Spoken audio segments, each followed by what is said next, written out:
Alors, une petite découverte de Jean. Enfin, c'est pas de Jean, hein, c'est quelqu'un qui me l'a recommandé.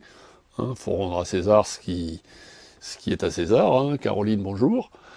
Elle m'a fait découvrir ce livre qui est édité chez Calman Levy. Alors, les policiers, en ce moment, il en sort 50 par jour. Hein.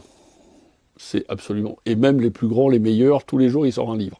Donc, pour essayer de trouver un premier roman qui soit sympa, original, et qui sorte de l'ordinaire, c'est un peu compliqué, parce que si on veut lire tous ceux qui sortent en ce moment, c'est impossible. Mais on me l'a fortement recommandé, on avait raison. Les Chiens de Détroit de Jérôme Loubry. Alors, c'est un jeune auteur français, c'est son premier livre, c'est édité chez la bonne maison Calman Levy. Ça se passe en 2013 à Detroit, ça fait un peu peur, hein, je vous rassure. C'est ce que j'aime dans un polar, c'est-à-dire, il n'y a pas de fioriture, c'est net, propre, sans bavure, si on peut dire.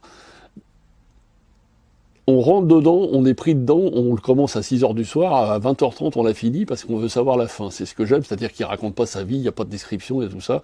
C'est un peu comme le dernier Patrick Bowen, c'était simple, rapide, efficace. C'est ce que j'aime dans un livre policier, et celui-là on n'est pas déçu.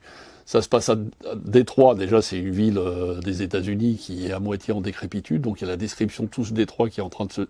Maintenant c'est en train de revenir, ils sont en train de racheter les maisons et tout ça. L'histoire d'un serial killer, mais qui tue des enfants, qui s'appelle en plus le géant de fer, le géant de brume, donc ça fait penser à des dessins animés et tout ça.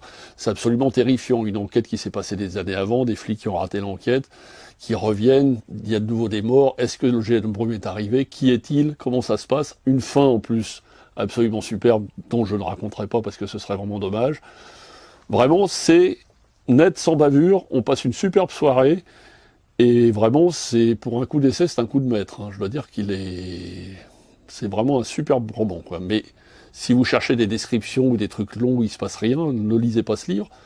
Mais un polar comme un téléfilm, comme Esprit criminel, c'est le même genre. Simple, direct, net, sans bavure.